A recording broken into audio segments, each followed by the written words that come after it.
नमस्कार दोस्तों, स्वागत है आप सभी का संकल्प स्टडी पॉइंट उत्तराखंड में। तो दोस्तों आज हम देखेंगे प्राचीन भारत में। दोस्तों आज हम देखेंगे नवपाषाण काल। ठीक है, नवपाषाण काल के बारे में दोस्तों आज हम डिटेल में समझेंगे। ठीक है, चलिए स्टार्ट करते हैं दोस्तों आज का सेशन। और आप सभी लोग दोस्तों वीडियो के एंड तक जरूर बने रहें। दोस्तों नवपाषाण काल या जिसे हम इंग्लिश में बोलते हैं न्योलिथिक एज। ठीक है, तो इसको स्टार्ट करने से पहले मैं आपको बता दूं दोस्तों, इससे पहले हमने पुरापाषाण काल देखा और मध्यपाषाण काल देखा।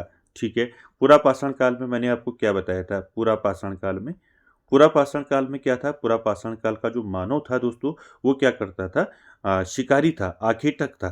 ठीक है, क्या था? आखेटक। ठीक है, क्या था? शिकारी था।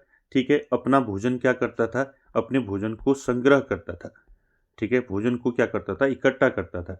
ठीक है, और साथ ही साथ पत्थर के औजारों का ये प्रयोग करता था। पुरापाषाण काल में देखा। मध्यपाषाण काल में दोस्तों क्या हुआ? मध्यपाषाण काल में अंतर आया। ठीक है, मध्यपाषाण काल में क्या परिवर्तन आया? मध्यपाषाण काल में मानव ने जो है अब छोटे औजारों का प्रयोग करना शुरू किया। ठीक है, पुरापाषाण काल में क्या था? पुरापाषाण काल में बड़े औजार थे। ठीक है, जैसे आपका हैंड एक्स मैंने बताया था आपको। ठीक है, हैंड एक्स बताया था। ठीक है, हैंड एक्स। ठीक है, तो हैंड एक्स आपको बताया था और साथ ही साथ क्या बताया था? पुरापाषाण काल के औजार बताए थे। तो ये आकार में क्या थे? आकार में बड़े थे। लेकिन मध्यपाषाण काल में क्या हुआ? तो पुरापाषाण काल के बाद मध्यपाषाण काल में आते आते मानव ने जो है सूक्ष्म यानी कि छोटे औजारों का प्रयोग करना शुरू किया। ठीक है, छोटे औजारों का प्रयोग करना शुरू किया। ठीक है, क्लियर है? तो ये दोनों आपने समझे। ठीक है, तो यहाँ पर जो है ये पुरापाषाण काल और नवपाषाण काल के बीच का जो काल है आपका मध्यपाषाण काल। तो आप मध्यपाषाण काल में मैंने आपको बताया था, वहाँ आपने देखा। अब आप नवपाषाण काल को समझेंगे तब आप जो है इसमें जो है दोस्तों समझ पाएंगे इसको कि पुरापाषाण काल और नवपाषाण काल के बीच का जो काल है आपका मध्यपाषाण काल, इसी को जो है संक्रमण काल के नाम से जाना जाता है। मैंने आपको बताया था क्योंकि ये मध्यपाषाण काल ये ऐसा काल था दोस्तों जिसमें पुरापाषाण और नवपाषाण काल दोनों के लक्षण इसमें देखने को मिलते हैं। ठीक है, इतना मैंने आपको पहले बताया था। आई होप आपने पहले देखा होगा, समझा होगा। चलिए स्टार्ट करते हैं आज का सेशन। नवपाषाण काल। ठीक है, देखिए दोस्तों नवपाषाण काल इससे आप समझ चुके होंगे। नवपाषाण यानी कि नव का मतलब क्या हो गया? नया। ठीक है, नया पत्थर का युग। ठीक है, पाषाण यानी कि आपका पत्थर। ठीक है, काल यानी कि युग। ठीक है, ये कैसा युग था? नया पत्थर यानी कि नए पत्थर का युग था। यहाँ पर मानव ने जो है दोस्तों पत्थर को जो है दोस्तों नए पत्थर कहने का मतलब ये है कि पत्थर के जो औजार इन्होंने बनाए तो इनमें काफ़ी अंतर था पुरापाषाण काल की अपेक्षा। ठीक है, तो यहाँ पर नवपाषाण काल में ये मानव जो नवपाषाण काल में जो मानव था इसने पत्थरों को जो है घिस कर, ठीक है, पत्थरों को घिस कर ये जो है दोस्तों औजारों को क्या करते थे? नुकीले करते थे। ठीक है, पॉलिशदार औजारों का प्रयोग करना शुरू कर दिया था नवपाषाण काल में। ठीक है, साथ ही साथ कृषि करने लगे थे। ठीक है, पशुपालन करने लगे थे। तो दोस्तों नवपाषाण काल जो है इसमें जो है मानव में बहुत सारे बदलाव देखने को मिले। ठीक है, चलिए तो दोस्तों यहाँ पर इतनी बात क्लियर होगी कि नवपाषाण काल, पुरापाषाण काल, अपने मध्यपाषाण काल, ये तीनों को दोस्तों आप दिमाग में रखेंगे। ठीक है, देखिए नवपाषाण काल जिसको हम क्या बोलते हैं? नियोलिथिक एज बोलते हैं। दोस्तों यहीं पर क्लियर कर लेते हैं। देखिए ये नियोलिथिक एज यानी कि जो ये नवपाषाण काल है, ठीक है, ये जो शब्द है दोस्तों ये किसने दिया है? ठीक है, मोस्ट इंपॉर्टेंट है दोस्तों ये। ठीक है, न्योलिथिक शब्द यानी कि जो नवपाषाण काल जो शब्द है ये किसने दिया है? ठीक है, तो नाम याद रखेंगे दोस्तों। नवपाषाण या न्योलिथिक एज शब्द का प्रयोग दोस्तों से शब्द किसने दिया है? सबसे पहले किसने प्रयोग किया है? Sir John Lubbock. ठीक है, नाम याद रखेंगे, जॉन सर जॉन लुबाक। ठीक है, लुबाक। ठीक है, ये नाम याद रखेंगे दोस्तों। ठीक है। नवपाषाण काल का जो शब्द दिया दोस्तों, ये न्यूलिथिक एज जो शब्द दिया, ये किसने दिया? ये दिया सर जॉन लुबाक ने। ठीक है। सर जॉन लुबाक दोस्तों ये एक पुरातत्वविद थे। इन्होंने अपनी पुस्तक जो है प्री हिस्टोरिक टाइम्स में दोस्तों नवपाषाण शब्द का प्रयोग किया है। ठीक है। किस में किया है? आपको बुक का नाम पूछा जा सकता है। ठीक है। बुक का नाम है प्री हिस्टोरिक टाइम्स। ठीक है। क्या है? प्री हिस्टोरिक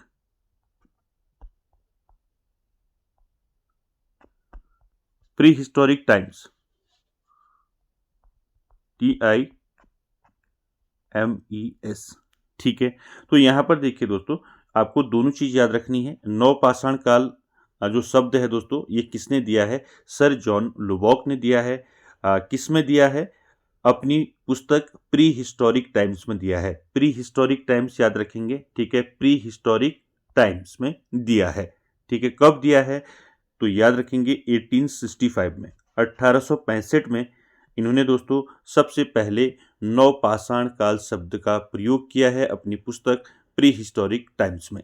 ठीक है। क्लियर है? तो ये फैक्ट आपको याद रखना है। चलिए आगे भी फिर हम भी इसी बात पर आगे भी डिस्कस करेंगे आगे भी। ठीक है। चलिए, नवपाषाण काल अथवा उत्तर पाषाण काल जो है कि साधारणतः दोस्तों काल सीमा की बात करें तो 3500 ईस्वी पूर्व से लेके 1000 ईस्वी पूर्व के बीच मानी जाती है। तो साधारणतः दोस्तों जो नवपाषाण काल का जो काल है दोस्तों, ये कब से कब तक रहा? तो ये रहा दोस्तों 3500 ईस्वी से लेकर 1000 ईस्वी पूर्व तक माना जाता है दोस्तों इसको। ठीक है। नवपाषाण काल को उत्तर पाषाण काल भी कहते हैं। ठीक है। क्या कहते हैं? उत्तर पाषाण काल। ठीक है। क्लियर हो गया? तो इसकी जो दोस्तों काल का जो समय है, नवपाषाण काल कब से कब तक रहा, तो ये माना जाता है दोस्तों। ठीक है। तो इसको आप याद रखेंगे 3500 से लेके 1000 ईस्वी पूर्व तक। यूनानी शब्द दोस्तों न्यो शब्द जो है नवीन के अर्थ में प्रयुक्त होता है। ठीक है। मैंने ऊपर आपको बता दिया। ठीक है। न्यो शब्द जो है, न्योलिथिक देखा आपने, तो न्यो जो है ये आपका इसका जो अर्थ है नवीन के अर्थ में प्रयुक्त होता है, यानी कि नया। ठीक है। इसलिए इस काल को नवपाषाण काल कहा जाता है। तो मैंने आपको ऊपर बता दिया कि न्योलिथिक एज यानी कि नव यानी कि नया, पाषाण पत्थर का युग। ठीक है। Neolithic age. ठीक है। न्यूलिथिक एज यानी कि नवपाषाण शब्द किसने दिया? सबसे पहले ये सर जॉन लुबॉक ने दोस्तों अपनी पुस्तक प्री हिस्टोरिक टाइम्स में सबसे पहले नवपाषाण काल शब्द का प्रयोग किया दोस्तों। ठीक है। इतनी चीजें आपको याद रखनी है। उसके बाद देखिए दोस्तों, आगे नेक्स्ट पॉइंट जो है नवपाषाण काल या नवपाषाण युग एक स्थायी मानव जीवन शैली की शुरुआत की विशेषता है। तो दोस्तों नवपाषाण काल में क्या हुआ? नवपाषाण काल में दोस्तों स्थायी मानव जीवन यानी कि जो मानव था, ठीक है, तो वो जो है दोस्तों अपने स्थायी निवास बनाने लगा। ठीक है। लोगों ने केवल शिकार और संग्रहण पर निर्भर रहने के बजाय भोजन के लिए खेती व पशुपालन करना सीख लिया। तो दोस्तों पहले आपने पुरापाषाण काल में देखा कि मानव क्या करता था? मानव जो है शिकार करता था। ठीक है। शिकार करता था, अपने भोजन को इकट्ठा करता था। ठीक है। ठीक है। उसको संग्रह करता था। लेकिन इसके साथ साथ नवपाषाण काल में दोस्तों इसी के साथ साथ मानव ने दोस्तों भोजन के लिए जो है खेती और पशुपालन करना सीख लिया था। ठीक है। किसको आप अच्छे से याद रखेंगे? खेती और पशुपालन करना सीख लिया था जो है मानव ने। ठीक है। इसी समय अधिक परिष्कृत पत्थर के औजारों का उपयोग शुरू हुआ जो खेती व पशुपालन के लिए उपयोगी थे। तो कुछ ऐसे परिष्कृत पत्थरों के औजारों का निर्माण हुआ दोस्तों। ठीक है। और जिससे जो है उनके लिए खेती और पशुपालन करना आसान हो गया। ठीक है। चलिए आगे चलते हैं। तो मैंने वही जो आपको ऊपर बताया था, ठीक है, नवपाषाण काल यानी कि न्योलिथिक एज, इसको अच्छे से देख लें। ठीक है। ये इंपॉर्टेंट है दोस्तों। नवपाषाण काल यानी कि न्योलिथिक एज शब्द का प्रयोग किसने किया? ठीक है। नाम याद रखेंगे, सर जॉन लुबाक। ठीक है। एक पुरातत्वविद थे दोस्तों सर जॉन लुबाक। इन्होंने अपनी पुस्तक जो है प्री हिस्टोरिक टाइम्स, ठीक है, प्री हिस्टोरिक टाइम्स या प्रागैतिहासिक टाइम्स इसको कह सकते हैं, में 1865 में जो है दोस्तों इन्होंने नवपाषाण शब्द का प्रयोग किया था सबसे पहले। क्लियर है? तो ये फैक्ट दोस्तों याद रखेंगे। आपको कुछ भी पूछा जा सकता है। नवपाषाण काल शब्द किसने दिया? सर जॉन लुबाक ने दिया। कब दिया? 1865 में दिया। कौन सी बुक में दिया? प्री हिस्टोरिक टाइम्स में दिया। ठीक है, तीनों फैक्ट याद रखेंगे। देखिए दोस्तों, सर जॉन लुबाक ने इस शब्द का उपयोग जो है उन समाजों का वर्णन करने के लिए किया जो कृषि, पशुपालन और पॉलिश किए हुए पत्थर के औजारों का उपयोग को जो है अपना चुका था। तो दोस्तों यहाँ पर आपको याद रखना है कि सर जॉन लुबाक ने दोस्तों क्यों जो है नवपाषाण काल शब्द का प्रयोग किया, ठीक है। तो दोस्तों इसने इसलिए किया क्योंकि उन समाजों का वर्णन करने के लिए किया जो कृषि, पशुपालन और पॉलिश किए हुए पत्थर के औजारों का उपयोग करना सीख चुके थे, अपना चुके थे, ठीक है। तो ये दोनों चीज याद रखेंगे, कृषि, पशुपालन और पॉलिश किए हुए पत्थर के औजारों का उपयोग जो है दोस्तों मानव करने लगा था, ठीक है। इसीलिए सर जॉन लुबाक ने दोस्तों सबसे पहले नवपाषाण काल शब्द का प्रयोग किया, ठीक है। उसके बाद आगे देखते हैं। देखिए यहाँ पर दो फैक्ट और याद रखेंगे। देखिए, नवपाषाण काल में मानव एक जगह स्थायी निवास करने लगा और धीरे धीरे इस काल में पशुपालन और कृषि कार्य का विकास हुआ। तो दोस्तों मैंने आपको सारी चीजें बता दी। देखिए यहाँ पर एक फैक्ट को समझेंगे। देखिए जो आपका पूरा पाषाण था, ठीक है, क्या था? पूरा पाषाण, जो आपने स्टार्टिंग में पढ़ा, पूरा पाषाण काल, जहां पर आपने पूरा पाषाण काल, पूरा पाषाण काल, तो पूरा पाषाण काल में क्या था? पूरा पाषाण काल में जो मानव था वो क्या था? खाद्य संग्रहक था। क्या था? खाद्य संग्रहक, ठीक है। खाद्य संग्रहक का मतलब क्या हुआ? देखिए पूरा पाषाण काल का जो मानव था वो जो है खाद्य संग्रहक था, यानी कि अपने भोजन को क्या करता था? संग्रह करता था, ठीक हो गया। लेकिन नवपाषाण काल में क्या हुआ? देखिए नवपाषाण काल में क्या हुआ? नवपाषाण काल में मानव क्या बन गया? ये बन गया खाद्य उत्पादक। क्या बन गया? खाद्य उत्पादक। तो इसको समझेंगे, ठीक है। देखिए पूरा पाषाण काल में मानव जो है कैसा था? खाद्य संग्राहक था, मैंने बताया था आपको, ठीक है। आखेटक था, खाद्य संग्राहक था, ठीक है। तो खाद्य संग्रह इनके अपने भोजन को संग्रह करता था, ठीक है। तो यहाँ पर नवपाषाण काल में खाद्य उत्पादक बन गया, यानी कि नवपाषाण काल में मानव जो है दोस्तों ये खुद ही दोस्तों उत्पादन करने लग गया, यानी कि जिन चीजों का ये प्रयोग करता था तो उनका उत्पादन करना भी सीख गया है। जैसे आपका कृषि करना सीख गया, पशुपालन सीख गया, तो ये खाद्य उत्पादक बन गया नवपाषाण काल में, ठीक है। और पूरा पाषाण काल में मानव कैसा था? खाद्य संग्रहक था, ठीक है। इसको यहां पर याद रखेंगे, ठीक हो गया। चलिए देखिए, तो यहां पर आपका अब हम देखेंगे भारत में नवपाषाण काल के उपकरण सबसे पहले किसने खोजे, ठीक है। तो ये भी दोस्तों आपको ये पॉइंट याद रखना है, ठीक है। भारत में नवपाषाण काल के उपकरण सबसे पहले किसने खोजे? तो ये क्वेश्चन आपको पूछा जा सकता है, किसने खोजे? तो एच.एम. कृष्णा ने खोजे, ठीक है। एच.एम. कृष्णा का नाम याद रखेंगे, ठीक है। नवपाषाण काल के उपकरण जो है सबसे पहले किसने खोजे भारत में? एच.एम. कृष्णा ने, ठीक है। कहाँ से खोजे ये भी आपको याद रखना है। एच.एम. कृष्णा ने दोस्तों कर्नाटक से सबसे पहले नवपाषाण कालीन उपकरण खोजे। तो यहाँ पर कर्नाटक आपको याद रखना है, क्लियर है। तो भारत में नवपाषाण काल के उपकरण सबसे पहले किसने खोजे? तो एच.एम. कृष्णा ने खोजे, ठीक है। कहाँ से खोजे? कर्नाटक से खोजे, ठीक है। तो ये सारे फैक्ट आपको याद रखने हैं दोस्तों। अभी तक मैंने आपको बता दिया है कि नवपाषाण काल जो है, जिसको हम उत्तर पाषाण काल के नाम से भी जानते हैं, ठीक है। इसकी जो काल था दोस्तों कब से कब तक रहा? 3500 ईस्वी से लेके 1000 ईस्वी के बीच इसको माना जाता है, ठीक है। नियोलिथिक यानी कि नवपाषाण काल, ठीक है। यह ये शब्द किसने दिया? मैंने अभी बताया आपको, नवपाषाण शब्द जो है सर जॉन लुबाक के द्वारा दिया गया था दोस्तों 1885 में अपनी पुस्तक प्री हिस्टोरिक टाइम्स में। साथ ही साथ दोस्तों मैंने आपको बताया कि सर जॉन लुबाक ने दोस्तों, आज सर जॉन लुबाक के बारे में आपने पहले भी पढ़ा होगा। सर जॉन लुबाक ने जो है दोस्तों प्रागैतिहासिक काल को दो भागों में बांटा था, पूरा पाषाण काल और नवपाषाण काल, ठीक है। बाद में फिर मध्य पाषाण काल की खोज हुई। तो दोस्तों यहाँ पर आपको ये याद रखना है, प्री हिस्टोरिक टाइम्स, ठीक है, सर जॉन लुबाक, और कब जो है इन्होंने शब्द का प्रयोग किया? 1865, ठीक है। ये सभी चीजें आपको याद रखनी है, ठीक है। नवपाषाण काल में दोस्तों धातु का प्रयोग नहीं हुआ था, ठीक है। तो नवपाषाण काल में भी जो है पत्थर के औजारों का ही प्रयोग किया जाता था, ठीक है। धातु का प्रयोग दोस्तों, धातु का प्रयोग कब हुआ? धातु का प्रयोग आगे हम पढ़ेंगे ताम्रपाषाण काल में। ठीक है, चलिए क्लियर हो गया यहां तक, आगे चलते हैं। देखिए अगला है दोस्तों, देखिए अगला पॉइंट, पाकिस्तान में बलूचिस्तान प्रांत में मेहरगढ़। दोस्तों अब साक्ष्य की बात करें, देखिए दोस्तों यहाँ पर आपको ये साइट याद रखनी है। ठीक है, पाकिस्तान में बलूचिस्तान प्रांत में है आपका मेहरगढ़। ये मेहरगढ़ आपको याद रखना है दोस्तों। ठीक है, यहाँ से क्या क्या साक्ष्य मिले ये आपको सीधे डायरेक्ट यहाँ से क्वेश्चन पूछा जा सकता है।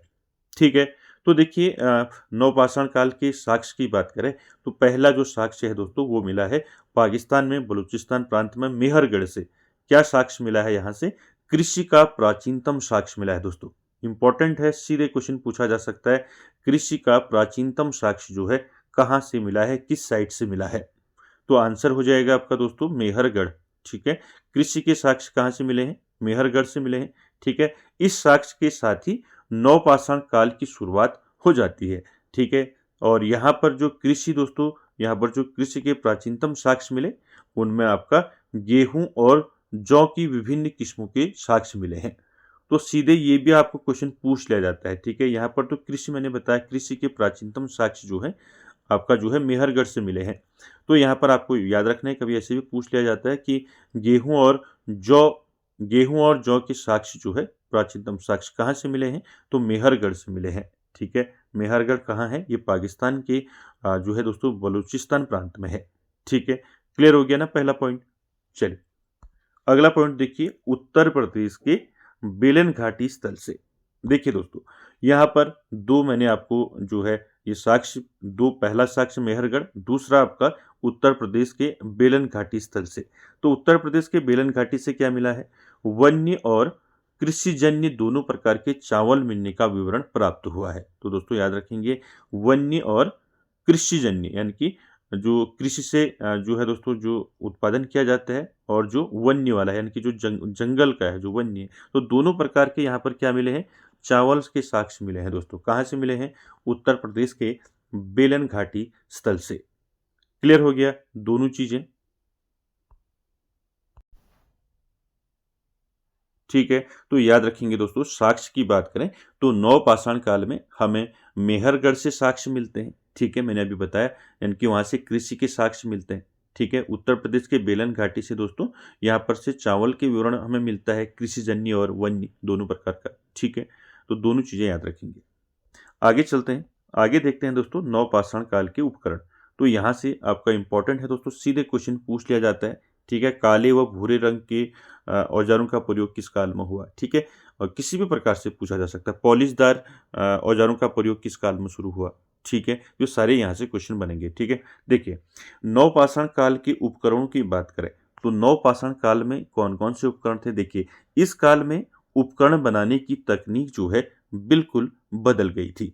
ठीक है, यानी कि नवपाषाण काल में जो मानव था दोस्तों वो अब अपने उपकरणों को जो है दोस्तों उनकी टेक्निक जो है दोस्तों, अब तकनीकी जो है अब अलग हो चुकी थी। यानी कि अब वो पत्थरों को घिस के उसमें चमक ला रहे थे। ठीक है, और पॉलिशदार औजारों का प्रयोग करने लगे थे।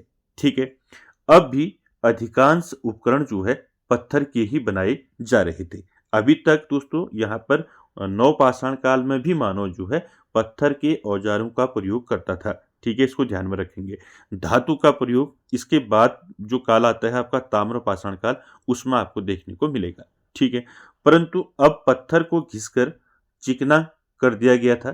ठीक है, अभी बताया मैंने आपको, जिसके कारण उनमें चमक, पॉलिश आ गई थी। वो पहले की अपेक्षा अधिक धारदार और आकर्षक हो गए थे। यानी कि पत्थर को घिस के उसमें चमक दोस्तों पॉलिश आ गई थी, चमक आ गई थी उसमें। तो चमक से दोस्तों घिसने से क्या है, उसमें धारदार यानी कि उसमें धार अच्छी हो जाती थी और वो आकर्षक भी हो जाते थे और उनको शिकार करने में आसानी होती थी। इस काल के पत्थर के उपकरणों की सामग्री प्रायः काले व भूरे रंग का क्वार्टजाइट पत्थर है। दोस्तों यहाँ पर देखिए काले और भूरे रंग के पत्थर का प्रयोग करने लगे। ठीक है, और पॉलिश का उदय नवपाषाण काल में ही हुआ। ठीक है, यानी कि जो पॉलिशदार औजारों का जो प्रयोग है ये सबसे पहले आपको नवपाषाण काल में देखने को मिलता है। ठीक है। अभी तक के जो उपकरण थे, अभी तक के जो औजार थे, उसमें ऐसा कुछ भी नहीं था। आपने देखा पूरा पाषाण काल और मध्य पाषाण काल में, ठीक है। यहाँ पर बात करें प्रमुख उपकरणों की, तो इनको आपको याद रखना है, पूछा जा सकता है आपको कोई भी, ठीक है। तो प्रमुख जो उपकरण है दोस्तों नवपाषाण काल के, उसमें आपका कुल्हाड़ी आता है, सेल्ट आता है, हैमर स्टोन आता है और पॉलिशदार उपकरण आते हैं, ठीक है। क्लियर हो गया ना। आपको सीधे पूछा जा सकता है कि हैमर स्टोन उपकरण जो है किस काल में हैमर स्टोन उपकरण का प्रयोग किया जाता था, ठीक है। क्लियर है। आपको पूछा जा सकता है सेल्ट उपकरण का प्रयोग किस काल में किया जाता था, ठीक है। पॉलिशदार उपकरणों का प्रयोग किस काल में किया जाता था, ठीक है। सारे फैक्टर आपको पूछे जा सकते हैं दोस्तों, तो सारे फैक्टर आपको याद रखने हैं। क्लियर हो गया। आपने साक्ष्य देखा, ठीक है, नवपाषाण काल के, ठीक है। नवपाषाण काल के उपकरण आपने देख लिए हैं, ठीक है। नवपाषाण काल शब्द किसने दिया आपने देख लिया है, ठीक है। अब देखेंगे नवपाषाण काल का विस्तार, ठीक है, यानी कि नवपाषाणिक संस्कृति का विकास किस प्रकार से हुआ, विस्तार। चलिए इनके विस्तार की बात करें तो कहाँ से कहाँ तक जो है नवपाषाण काल का जो मानव है वो फैला हुआ था, ठीक है। यही आपका विस्तार होता है, ठीक है। चलिए देखते हैं विस्तार की बात करें दोस्तों, तो नवपाषाणिक संस्कृति का विकास जो है 7 भौगोलिक क्षेत्रों में इसको बांटा जा सकता है, ठीक है। 7 भौगोलिक क्षेत्र कौन कौन से हैं ये आपको अभी हम नीचे जो है डिस्कस कराएंगे, ठीक है। देखिए यहाँ पर जो पहला है भौगोलिक क्षेत्र वो है पश्चिमी क्षेत्र, ठीक है। तो यहाँ पे याद रखेंगे नवपाषाणिक संस्कृति का जो विस्तार है, इस संस्कृति को निम्नलिखित 7 भौगोलिक क्षेत्रों में बांटा जा सकता है। पहला है पश्चिमी क्षेत्र, ठीक है। देखिए पश्चिमी क्षेत्र में क्या आता है, पश्चिमी क्षेत्र में पाकिस्तान में बलूचिस्तान एवं उसके आसपास का क्षेत्र आता है, ठीक है, पश्चिमी क्षेत्र। उसके बाद दूसरा देखिए, दूसरा है पश्चिमोत्तर भारत में, पश्चिमोत्तर भारत में दोस्तों कश्मीर एवं उसके आसपास का क्षेत्र, ठीक है। आप ये समझ लें कि जो नवपाषाण काल का जो मानव था तो उसका विस्तार कहाँ से कहाँ तक था, ठीक है। पश्चिमी क्षेत्र में पाकिस्तान के बलूचिस्तान के आसपास का क्षेत्र, पश्चिमोत्तर भारत में कश्मीर एवं उसके आसपास का क्षेत्र, ठीक है। मध्य भारत का जो है विंध्य क्षेत्र हो गया, ठीक। चौथा देखिए मध्य गंगा घाटी का क्षेत्र, देखिए चौथा क्या है, मध्य गंगा घाटी का क्षेत्र है। इसके अंतर्गत आपका पूर्वी उत्तर प्रदेश एवं पश्चिमी बिहार आता है। उसके बाद पांचवा है आपका दक्षिणी पूर्वी क्षेत्र जिसमें झारखंड और उड़ीसा आते हैं। और उसके बाद है उत्तर पूर्वी क्षेत्र जिसमें आपका असोम व हिमालय का तराई क्षेत्र आता है। और सातवां है दोस्तों दक्षिणी भारत का क्षेत्र, तो दक्षिण भारत जो है दोस्तों आंध्र प्रदेश, कर्नाटक और तमिलनाडु। तो दोस्तों ये विस्तार है दोस्तों नवपाषाणिक संस्कृति का, तो इसको याद रखेंगे, ठीक है। तो आपको पश्चिमी क्षेत्र, पश्चिमोत्तर भारत, अगर ये याद नहीं भी होते हैं तो यहाँ पर सीधे आप ऐसे भी याद रख सकते हैं, पाकिस्तान में बलूचिस्तान और उसके आसपास का क्षेत्र, कश्मीर एवं उसके आसपास का क्षेत्र, ठीक है। और साथ ही साथ विंध्य क्षेत्र, ठीक है, उत्तर प्रदेश एवं पश्चिमी बिहार, झारखंड और उड़ीसा, ठीक है, असम और हिमालय का तराई क्षेत्र, आंध्र प्रदेश, कर्नाटक और तमिलनाडु।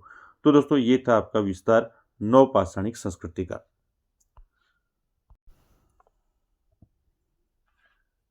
क्लियर है। अब चलिए आगे बढ़ते हैं।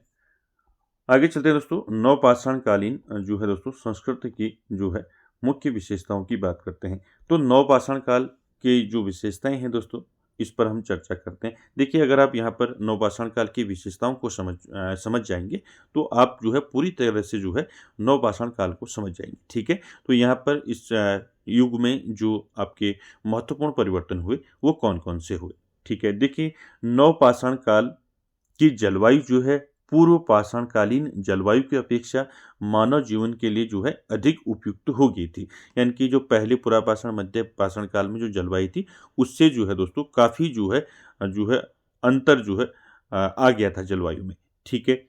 यह काल मानव इतिहास का प्रथम ऐसा क्रांतिकारी युग था जिसमें सभी दिशाओं में प्रगति हुई, ठीक है। तो याद रखेंगे यह मानव इतिहास का प्रथम ऐसा है दोस्तों काल जहाँ पर दोस्तों क्या हुआ, क्रांतिकारी युग था ये जिसमें सभी दिशाओं में जो है प्रगति हुई, ठीक है। क्लियर है। चलिए उसके बाद देखिए इस युग में जो महत्वपूर्ण परिवर्तन हुए थे वो कौन कौन से हुए। देखिए इस युग में जो महत्वपूर्ण परिवर्तन हुए उनमें आपका कृषि आता है, कृषि करने लग गया मानव, ठीक है, पशुपालन करने लग गया, ठीक है, अपने लिए जो है स्थायी निवास जो है बनाने लग गया, ठीक है, साथ ही साथ आग का बहुत अच्छा प्रयोग करने लग गया, ठीक है, वस्त्र निर्माण करने लग गया आदमी, ठीक है। देखिए यहाँ पर पहले देखा आपने कि पुरापाषाण काल में मानव जो है क्या करता था, पुरापाषाण काल में मानव अपने शरीर को वृक्षों के पत्तों और छालों इससे जो है ढकता था। लेकिन अब नवपाषाण काल में मानव ने दोस्तों वस्त्र बनाना यानी कि वस्त्र निर्माण करना सीख लिया था, यानी कि जो वस्त्र हैं उनको बनाना सीख गया था वो। उसने कुछ पौधों के रेशों तथा पशुओं के बालों को वस्त्र के रूप में जो है बुनना शुरू कर दिया था। यानी कि ये कह सकते हैं कि नवपाषाण काल का मानव जो है उसने वस्त्र का निर्माण करना सीख लिया था, ठीक है। जैसे पौधों के रेशों से, ठीक है, पशुओं के बालों से इनको बुन के दोस्तों वो कपड़े यानी कि वस्त्र बनाने लग गया था, ठीक है। तो काफ़ी सारा दोस्तों परिवर्तन यहाँ पर देखने को मिला, ठीक है, कंपैरिजन टू पुरापाषाण काल, ठीक है। देखिए कृषि की बात करें तो क्या परिवर्तन हुए कृषि में। देखिए कृषि में इस काल में मानव ने कृषि का ज्ञान प्राप्त कर लिया था। मेहरगढ़ व विंध्य क्षेत्र के उत्खनन में गेहूं, जौ व धान के साक्ष्य मिले हैं जो कृषि कार्य को प्रभावित करते हैं, ठीक है, सॉरी, कृषि कार्य को प्रमाणित करते हैं। तो दोस्तों यहाँ पर आप देखें कृषि जो है यहाँ पर क्या हुआ, मानव ने कृषि का ज्ञान प्राप्त कर लिया था नवपाषाण काल में, ठीक है। इसके साक्ष्य हमें, मैंने पहले भी बताया, इसके साक्ष्य हमें मेहरगढ़ से मिले हैं, ठीक है, विंध्य क्षेत्र से मिले हैं, ठीक है, जो कृषि कार्य को प्रमाणित करते हैं। क्लियर हो गया पहला। अगला है पशुपालन। देखिए दोस्तों पशुपालन की बात करें तो मनुष्यों को पशुओं का ज्ञान तो आदिकाल से ही था, ठीक है, लेकिन गृह पशुपालन का कार्य बड़े पैमाने पर सर्वप्रथम इसी काल में प्रारंभ हुआ। तो दोस्तों पशुओं को पालना जो है, अपने घरों में पालना जो है, ये इसका जो है बड़े पैमाने पर सर्वप्रथम जो है इसी काल में प्रारंभ हुआ। पालतू पशुओं में दोस्तों गाय, बैल, भैंस, बकरी, कुत्ता विशेष रूप से उल्लेखनीय है। इसके पालन का प्रथम प्रमाण जो है हमें कहाँ से मिलता है, मेहरगढ़ व चिरौंत से प्राप्त हुए हैं। तो दोस्तों देखिए पशुपालन में क्या हुआ, पशुपालन में मानव ने जो है इसको जो है पशुओं का ज्ञान तो पहले से ही था, लेकिन पशुओं को जो है अपने पास जो है पालना, यानी कि अपने गृह पशुपालन, यानी कि जैसे घरों में देखा होगा आपने पशुपालन कैसे होता है, तो गृह पशुपालन इन्होंने करना सीख लिया, यानी कि अपने जो पशु हैं उनको अपने साथ रखना, उनकी केयर करना, ये लोग सीख गए थे। और ये दोस्तों बड़े बड़े पैमाने पर जो है इसका सर्वप्रथम जो है प्रयोग हुआ इस काल में, ठीक है। पालतू पशुओं में कौन कौन से पालतू पशु थे आपको पूछा जा सकता है, ठीक है। तो नवपाषाण काल में जो पालतू पशु थे वो कौन कौन से थे, गाय था, बैल, भैंस, बकरी और कुत्ता, ठीक है। ये विशेष रूप से उल्लेखनीय है और इसके साक्ष्य भी मिले हैं दोस्तों, ठीक है। इसके साक्ष्य मिले हैं, प्रमाण मिले हैं कहाँ से, मेहरगढ़ से और चिरौंत से, ठीक है। क्लियर हो गया। उसके बाद देखिए अगला गृह निर्माण, ठीक है। गृह निर्माण दोस्तों इनमें नवपाषाण काल में मानव ने क्या करा, गृह कला का इनका विकास हुआ इन पर, ठीक है। मानव ने स्थायी निवास बनाना शुरू किया, मैंने बताया था आपको पहले भी, ठीक है। तो क्या हुआ, आपने देखा पुरापाषाण काल में मानव जो है गुफाओं में रहता था, ठीक है, और गुफाओं में रहता था, कंदमूल फल इकट्ठा करता था, उनको खाता था, ठीक है। और यहाँ पर क्या हुआ, नवपाषाण काल में गृह निर्माण कला का विकास हुआ, ठीक है, यानी कि मानव ने घर बनाना सीख लिया, ठीक है, मानव ने स्थायी निवास बनाना शुरू कर लिया, ठीक है। उसके बाद देखिए दोस्तों वस्त्र निर्माण, ठीक है।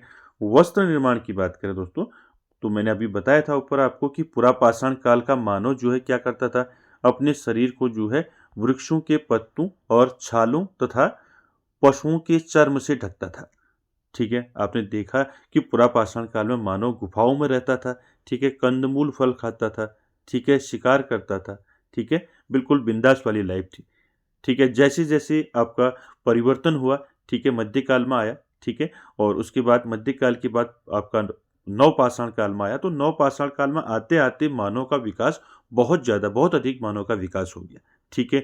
मानव ने जो है दोस्तों कृषि करना सीख लिया, ठीक है, उन्नत कृषि करने लग गया मानव, ठीक है, पशुपालन करने लग गया, ठीक है, साथ ही साथ अपने स्थायी निवास को बनाना शुरू कर दिया, यानी कि स्थायी निवास बनाना शुरू करा, गृह निर्माण, साथ ही साथ वस्त्र निर्माण, ठीक है, तो यहाँ पर आप समझें कि पुरापाषाण काल में ऐसा मानव था। अब नवपाषाण काल में क्या हुआ, नवपाषाण काल में मानव अब अपने घर बनाने लग गया। ठीक है, पहले तो गुफाओं में रहता था, लेकिन अब नवपाषाण काल में आते आते मानव जो है अपने लिए स्थायी निवास बनाने लग गया। ठीक है, और वस्त्र निर्माण करने लग गया। ठीक है, तो वस्त्र निर्माण करने लग गया। वस्त्र निर्माण कैसे करने लग गया, ये दोस्तों पौधों के रेशों तथा पशुओं के बालों को वस्त्र के रूप में बुनना सीख गया था। ठीक है, याद रखेंगे इसको। ठीक है, परंतु इस काल में मनुष्य ने वस्त्र निर्माण करना सीख लिया था। उसने कुछ पौधों के रेशों तथा पशुओं के बालों को वस्त्र के रूप में बुनना प्रारंभ कर लिया था। तो दोस्तों ये विकास हुआ दोस्तों पुरापाषाण काल से लेके आपका नवपाषाण काल में आने तक मानव का। ठीक है, मैंने आपको सारे फैक्ट दोस्तों आपको बताए हैं। ठीक है, और ये सारे फैक्ट दोस्तों आपको बिल्कुल जो है ऑथेंटिक जो है ये आपको मिलेंगे। साथ ही साथ दोस्तों इसमें सारे टॉपिक आपके जो है हिस्ट्री में, अब हम इसमें आगे चलेंगे क्योंकि आपका सिलेबस बहुत ज़्यादा है, इसलिए हम इसमें जल्दी जल्दी दोस्तों इसको कवर करने का प्रयास करेंगे। क्योंकि आपका जो है जो हम देख रहे हैं अभी खंड अ, इसमें आपका अभी तक आपके 2 टॉपिक हुए हैं। तीसरा टॉपिक हम स्टार्ट करेंगे इंडस वैली सिविलाइजेशन यानी कि सिंधु घाटी सभ्यता के बारे में। तो अगली क्लास वही रहेगी। और तो दोस्तों आज के सेशन में इतना ही। आई होप आपको समझ में आया होगा नवपाषाण काल। तो दोस्तों आज की वीडियो में इतना ही, मिलते हैं नेक्स्ट वीडियो में। तब तक के लिए धन्यवाद।